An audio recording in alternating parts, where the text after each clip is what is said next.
Oh, ça fait longtemps on dirait. Pas tant que ça en fait, juste vous êtes addict. Les gars, la petite tâche qui intervient 10 secondes avant de tourner, bah on l'assume. Je suis un gros porc, ok? Vous connaissez le format, 3 histoires d'horreur vraies, mais qui finissent bien, rassurez-vous. Vous êtes pas là pour qu'on discute vous et moi, vous êtes là pour que je vous raconte ces histoires. Alors c'est parti. La première histoire, celle de Anne et de sa copine Nadia, se passe en 2007. Ça remonte à il y a pas mal d'années et à cette époque-là, Anne vient d'avoir 15 ans. Elle vit seule avec sa maman dans une maison située dans un quartier plutôt tranquille. Mais la mère de Anne est toujours très vigilante et connaît un petit peu les dangers du monde qui nous entoure. Et comme elle doit partir en déplacement professionnel pour plusieurs jours, elle demande à sa fille Anne de dormir chez sa copine Nadia jusqu'à son retour. Sachant que sa copine Nadia habite dans la maison juste en face de la sienne, donc c'est très proche. Et d'ailleurs Anne elle a un peu le seum quand sa mère elle lui dit d'aller dormir chez une copine à elle parce qu'elle a l'impression que sa mère lui fait pas confiance ou qu'elle est pas assez grande pour rester chez elle seule alors qu'elle a quand même 15 ans. Ah les petits complexes d'adolescent tu connais. Mais très bon flair la mère de Anne, très bon flair. Bref, on est le dernier jour du séjour de Anne chez sa copine Nadia. Il est environ 23 h, tout se passe bien, les parents de Nadia leur ont commandé des pizzas et un peu plus tard, aux alentours de 22 h 30, les parents de Nadia décident d'aller chez des amis à eux qui habitent vraiment pas loin, à environ 10 minutes de route. Et donc Anne et Nadia se retrouvent seules pendant environ 1 heure dans la maison. Elles décident alors d'aller dans la chambre de Nadia, de découvrir le nouveau téléphone à clapper qu'a eu Anne pour son anniversaire. Et ça, croyez-moi, c'était stylé d'en avoir un à l'époque. Et puis rapidement, elles commencent à s'ennuyer puisqu'elles ont saigné la PS3, elles ont saigné la découverte du téléphone à clapper. Et là, elles se font chier. Mais elles ont une idée un peu drôle. Elles savent qu'il est trop tard pour qu'elles appellent un de leurs amis, mais elles savent aussi que la maman de Anne rentre le lendemain matin. Et que le premier truc qu'elle va faire en rentrant, c'est d'écouter la messagerie de leur téléphone fixe. Ah, 2007, hein, c'est une autre époque. Elles se mettent d'accord et leur plan, c'est de laisser un message vocal débile que la maman de Anne découvrirait en rentrant.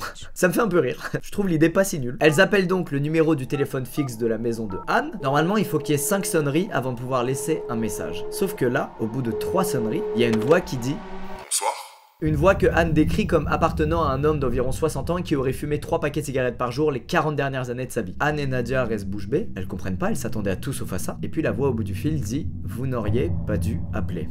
Avant de raccrocher. Anne et Nadia sont en panique. Nadia évidemment elle demande à Anne si elle sait qui était au bout du fil, si c'est peut-être le nouveau copain de sa maman, son frère, son oncle. Et puis elles ont évidemment le réflexe de vérifier si elles ont bien appelé le bon numéro de téléphone. Alors elles sortent l'annuaire, elles vérifient et non, c'est bien le numéro de fixe de Anne. Ce qui veut dire qu'il y a bien en ce moment même, à 23 h passées, un homme dans la maison de Anne et qu'elle n'a aucune idée de qui ça peut être. Rassurez-vous, elles vont prendre la bonne décision, elles vont appeler immédiatement les parents de Nadia pour les prévenir, tout en courant partout dans la maison à vérifier que toutes les portes sont bien verrouillées. Après 15 longues minutes d'attente, les parents de Nadia sont de retour et 20 minutes plus tard, c'est la police qui arrive à son tour dans la maison de Nadia. Elles expliquent aux policiers ce qui vient de se passer et les policiers décident évidemment d'aller enquêter dans la maison de Anne. Et en arrivant devant la maison, surprise, la porte d'entrée est grande ouverte et il n'y a aucun signe d'effraction. Évidemment, ce soir-là, la mère de Anne est rentrée en précipitation et les policiers ont eu beau chercher dans tout le quartier, dans le jardin, autour de la maison, dans la maison, ils n'ont rien trouvé. L'affaire a donc été classée sans suite et Anne et sa maman, malgré leurs faibles moyens financiers à l'époque, ont déménagé rapidement après cette histoire parce que Anne n'arrivait plus à dormir la nuit tellement ça la marquait. Alors l'histoire pourrait s'arrêter là, sauf que Anne, elle a des souvenirs d'un truc qui s'est passé ce jour-là à l'époque, dont elle n'a jamais parlé, ni à sa mère, ni aux policiers, ni à Nadia, sa copine. En fait, à l'époque, ce jour-là, dans l'après-midi, Anne, elle est partie de chez Nadia pour aller chez elle chercher un cahier de dessin qu'elle voulait montrer à Nadia. Elle arrive chez elle, la porte était verrouillée, elle a des verrouilles, elle rentre, et là, mauvais feeling. Il n'y a aucun signe d'effraction, aucun bruit, aucun objet qui n'est pas à sa place habituelle, mais elle a un mauvais feeling. Et elle a tellement un mauvais feeling qu'elle va pas dans sa chambre, elle préfère faire demi-tour et elle part de chez elle directement. Elle saurait pas expliquer pourquoi elle a fait ça ce jour-là, mais elle a vraiment pris peur de fou et à tel point que en arrivant chez Nadia, elle avait honte de ce qu'elle venait de faire. Elle a quand même 15 ans et elle se dit putain mais attends, je viens vraiment d'avoir peur parce que je suis seule chez moi, mais je suis qu'une merde. Sauf que non, son instinct avait totalement raison et il y avait très certainement ce mec qui était déjà dans la maison. Et c'est ça qui fait que cette histoire, elle l'a marquée, c'est qu'elle sait que ce jour-là, elle a failli être traumatisée bien plus fort en tombant sur un inconnu nez à nez seul chez elle et elle est persuadée d'avoir bel et bien fermé la porte d'entrée à clé et donc elle sait toujours pas comment ce mec a pu rentrer chez elle. Voilà, morale de l'histoire, ne fermez pas votre porte, ça ne sert à rien, les gens rentrent quand même.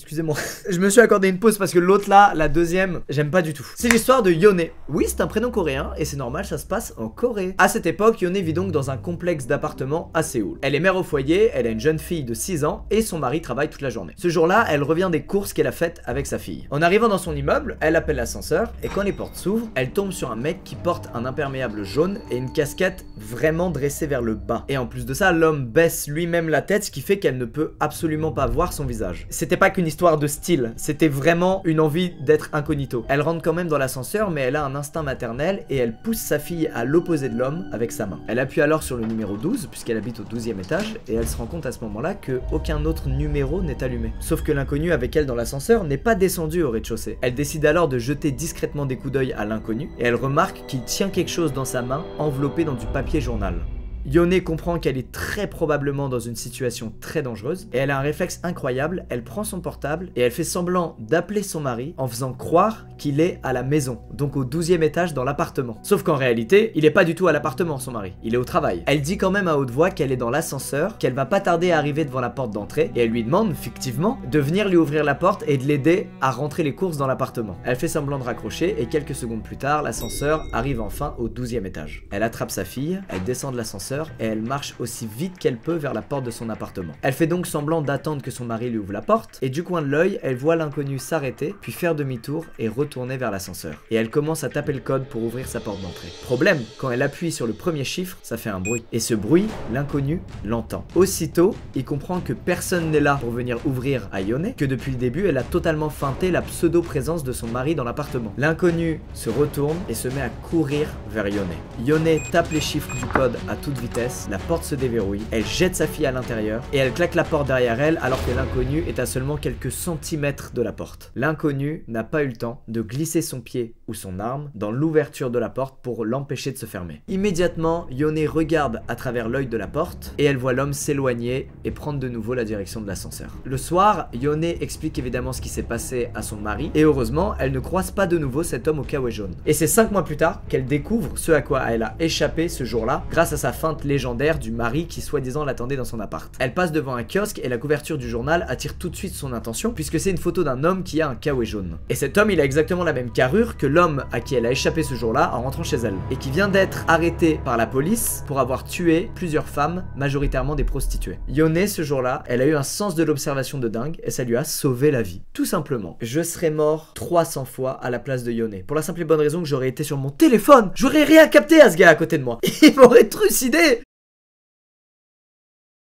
Messieurs, dames, il est temps de passer à la troisième et dernière histoire. Je sais, ça passe vite et vous êtes triste, mais il y aura d'autres traits d'horreur, vous en faites pas. D'ailleurs, je viens de mettre à jour la playlist traits d'horreur. Si vous êtes en manque, vous en avez forcément raté 2 ou 3. Allez piocher là-dedans et devrez avoir votre bonheur. Bref, laissez-moi vous raconter l'histoire de Max et Thèse. Max et Thèse, ce sont deux filles qui ont la vingtaine et qui ont soif de road trip. Elles en font chaque année et cette année-là, elles ont décidé de partir de New York, de zigzaguer à travers tous les États-Unis et d'arriver 6 semaines plus tard à Los Angeles. Max et Thèse, elles sont jeunes, elles ont pas trop de moyens et pour économiser une tonne d'argent, elles vont pas louer un énorme camping-car, elles vont tout simplement utiliser la berline de la maman de Thèse, berline qui est assez grande et qu'elles vont aménager pour l'occasion, pour que chacun ait sa petite couchette. Cette année-là, Max et Thèse, elles ont dormi dans plein d'endroits différents. Des parkings, des campings gratuits, des aires de repos. Elles expliquent que tout se passait merveilleusement bien, elles se sont pas senties une seule seconde en danger jusqu'à la dernière semaine de leur voyage en Arizona. Cette nuit-là, c'est une nuit qui était pas très différente de toutes celles qu'elles ont traversées jusqu'à présent. La particularité, c'est que ce camping-là, la ville la plus proche était assez loin. Mais bon, c'était le cas d'autres campings auxquels elles étaient déjà allées, donc ça les a pas plus fait flipper que ça. En arrivant sur les lieux, elles sont pas seules, il y a un camping-car qui est garé, et plus loin, il y a 2 voitures. Elles se garent assez proche du camping-car, et un homme en ouvre la porte. Thèse lui fait un signe de la main, elle est contente à l'idée de rencontrer de nouvelles personnes, sauf que l'homme reste immobile et la fixe. Elles comprennent tout de suite que c'est peut-être quelqu'un qui veut de l'intimité, et qu'elles ont peut-être pas été cool à se garer aussi proche du camping-car. Elles roulent alors un peu plus loin sur la route, et elles se garent sur un terrain plat, non loin des 2 autres voitures. Elles boivent quelques bières, elles prennent des photos, elles vivent leur meilleure vie de meilleurs potes, et Thèse remarque au loin qu'un peu plus bas dans cette zone de camping, il y a un feu de camp. À la recherche de nouvelles rencontres, elle décide d'y aller. Autour du feu de camp, il y a 2 hommes, et c'est donc les 2 propriétaires des voitures garées non loin de la voiture de Thèse et Max. Les 2 hommes ont l'air sympas, ils sont eux aussi en train de discuter, du coup Max et Thèse s'assoient et commencent à discuter avec eux. Au fil de la discussion, Max et Thèse comprennent que l'un des 2 est plutôt gêné. Et celui qui est gêné, et qui est d'ailleurs un peu plus vieux que l'autre, a l'air aussi d'avoir pris de la drogue. Mais il a pas l'air pour autant dangereux, au contraire, il a l'air très inoffensif et perché dans son monde. Du coup, elles vont essentiellement discuter avec le 2e homme. Et ce 2e homme, apparemment, c'est un ancien garde forestier. Il est décontracté, chill, bon mood, et pendant plusieurs heures, ils vont chacun échanger au sujet de leur voyage, de leur famille, de leur vision de la vie, etc. Et puis cet homme commence à parler de l'ours.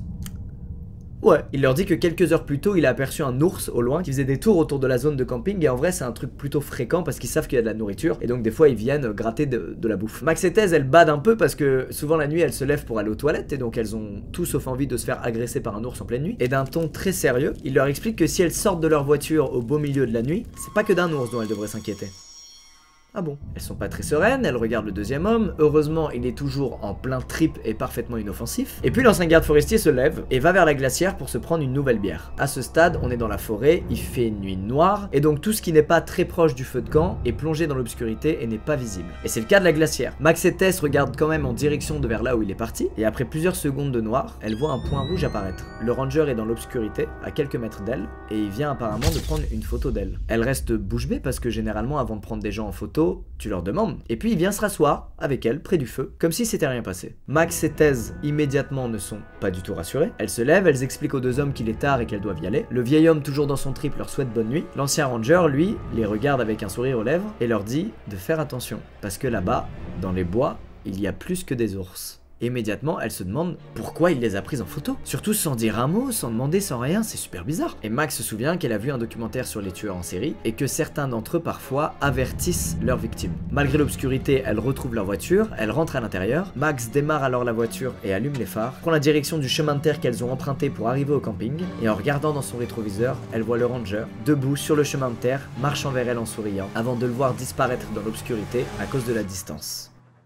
Cette nuit-là, elles ont roulé 1h30 de plus que prévu, avant de trouver un endroit où se garer et de dormir dans la voiture. Et surtout, elles ont fait la première et dernière rencontre vraiment badante de leur périple, avec ce fameux ancien ranger qui apparemment leur voulait pas que du bien. Et surtout, ce qui est bizarre, c'est que avant ce switch, elles ont parlé avec lui pendant 2-3 heures et le mec était cool, bon délire, sympa, c'était chouette quoi. Elles ont réalisé d'un coup qu'elles étaient pas du tout en sécurité, alors qu'elles ont été très sereines pendant 2 heures avant ça quoi. Bref, c'est la fin de ce thread d'horreur. J'espère qu'il vous a plu, j'espère que ces 3 histoires vous ont plu. Et je suis un peu deg parce que j'adorerais un jour faire un road trip, mais vraiment j'adorerais. Mais j'ai tellement peur mec, de ce truc de mauvaise rencontre, c'est terrible. Ça je redoute. Et je suis tellement naïf, les gens naïfs comme moi, on se ferait déglinguer, on verrait rien venir. Moi le mec en kawaii jaune là dans l'ascenseur, je leur ai proposé de l'aide. Bref, à très vite dans une prochaine vidéo, dans un prochain thread d'horreur, on essaie d'en faire un tous les mois, je vous le rappelle. Courage à ceux qui partent en road trip demain. C'est ciao.